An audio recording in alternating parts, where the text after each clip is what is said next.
In this YouTube video, my group and I will talk about things related to a problem that affects every university, and ours is not the exception. This problem is called plagiarism. In a short time, we'll try to explain different aspects related to such a problem. First of all, I want to give a definition for leaving you clear what's plagiarism. According to plagiarism.org, plagiarism is an act of fraud that involves both stealing someone else's information or work and lying afterwards. So we can't compare such a crime with just copying or borrowing information, because it's plenty more serious. In some countries, plagiarism is even considered a crime. But do you know that you can commit plagiarism of the same job? I know that sounds silly, but it's possible.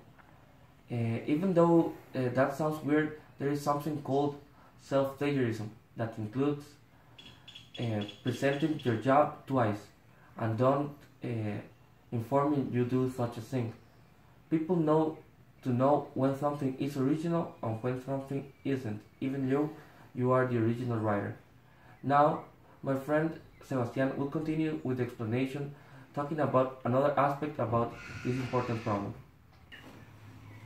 Okay, so now I'm going to talk about paraphrase. To paraphrase is to include the ideas or information from an original source in your paper by rephrasing those ideas or information in your own words. The key to successful paraphrasing is to use as few words as possible from the original text and to be mindful not to change the meaning that you are trying to convey as you rephrase, and to suit your paraphrase. Without a proper citation, your paraphrase could be constructed as plagiarism. Now, how to paraphrase? Let's say that you want to introduce information from another source, a book, a journal article, or website, for example, into your paper. You could approach this by quoting the word directly or try to convey the information from the original source in your paper by rephrasing it in your own words. This latter approach in paraphrasing. So the importance of paraphrasing it shows that you understand the source well enough to write in your own words. It also gives you a powerful alternative to use direct quotes, which should be used infrequently.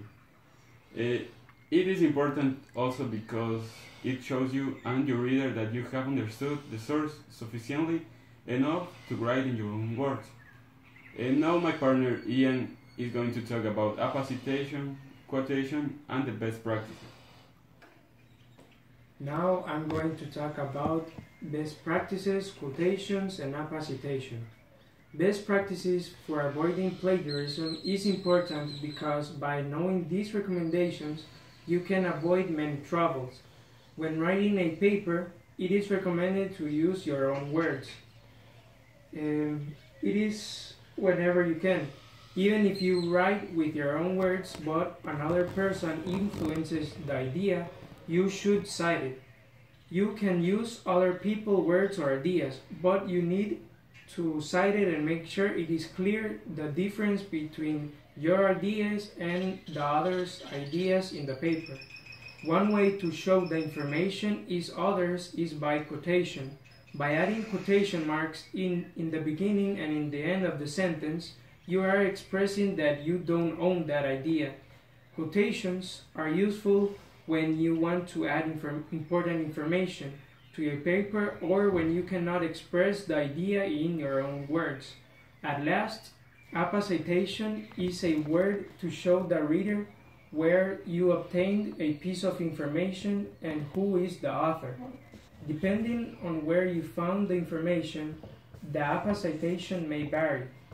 For example, if you found an important information on the internet, the apposition includes web title, article title, and the date published, the date accessed, the author, and the URL of the website.